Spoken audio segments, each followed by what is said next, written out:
Mother Teresa ഒരു വൃദ്ധഭവനത്തിൽ സന്ദർശനം നടത്തുകയാണ്. വളരെ റഫ് ആൻഡ് ടഫായ വിചിത്ര സ്വഭാവമുള്ള ഒരു സ്ത്രീയെക്കുറിച്ച് മറ്റ് സിസ്റ്റേഴ്സ് പരാതി പറഞ്ഞു. അവർ മരുന്ന് കഴിക്കാൻ തയ്യാറാവുന്നില്ല, അകാരണമായി പൊട്ടിത്തെറിക്കുന്നു, അകാരണമായി പൊട്ടിക്കരയുന്നു, ജനാലക്കരികിലുള്ള കിടക്കയിലേക്ക് കിടക്കുമെന്ന് ശഠിക്കുന്നു. വല്ലാത്തൊരു പ്രകൃതം.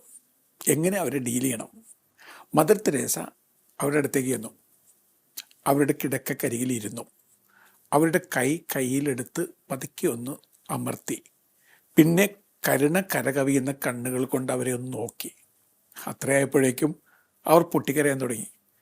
അവർ പറഞ്ഞു, ഇത്ര കടുത്ത് ഒരാളും ഇരുന്നിട്ടില്ല, ഇത്രയ്ക്ക് സ്നേഹത്തോടെ ഒരാളും എൻ്റെ കയ്യിൽ പിടിച്ചിട്ടില്ല. അമ്മ, എന്തുകൊണ്ട് ഞാനിങ്ങനെ വളരെ വിചിത്ര രീതിയിൽ പെരുമാറുന്നു? അമ്മയോട് പറഞ്ഞുതരാം. എന്തുകൊണ്ട് ഈ ജനാലക്കരികിലുള്ള കിടക്കയിൽ കിടക്കൂ എന്ന് ശഠിക്കുന്നു?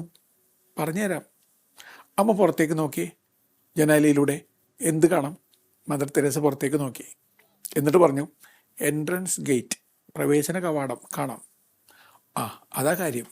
അവർ പറയുകയാണ്, കുറേ വർഷങ്ങൾക്ക് മുമ്പ് മകനും മരുമകളും കുഞ്ഞുങ്ങളും ചേർന്ന് ഈ എൻട്രൻസ് ഗേറ്റ് തള്ളി തുറന്ന് ഇങ്ങോട്ടേക്ക് വന്നു, എന്നെയും കൂട്ടിക്കൊണ്ട്. എന്നെ ഇവിടെ കൊണ്ടുവന്ന് തള്ളി. എന്നിട്ട് അവർ കടന്നുപോയി.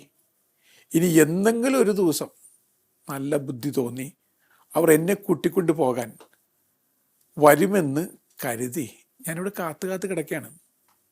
പുറത്തേക്ക് കണ്ണുന്നിട്ട് നോക്കിയിരിക്കുകയാണ് ഞാൻ. അതുകൊണ്ടാണ് ഈ പ്രവേശന കവാടം എപ്പോഴും കാണാൻ വേണ്ടിയാണ് ഞാൻ ഇവിടെ ഇങ്ങനെ ജനാലക്കരികിൽ കിടക്കണമെന്ന് ശഠിക്കുന്നത്. മദർ തെരേസ തൊട്ടതിന് ശേഷം അവരുടെ ജീവിതം മാറിയത്രേ. അവർ വീണ്ടും പുഞ്ചിരിക്കാൻ തുടങ്ങിയത്രേ. അവർ വീണ്ടും കുറച്ചുകൂടി കരുണയുള്ള ആളായി മാറി. അങ്ങനെയാണല്ലോ, കരുണ വന്ന് തൊടുമ്പോൾ കനിവിൻ്റെ മാലാഖ ചിറക് നൽകി കഴിയുമ്പോൾ ആളുകൾക്ക് പെട്ടെന്ന് ആകാശം കിട്ടും.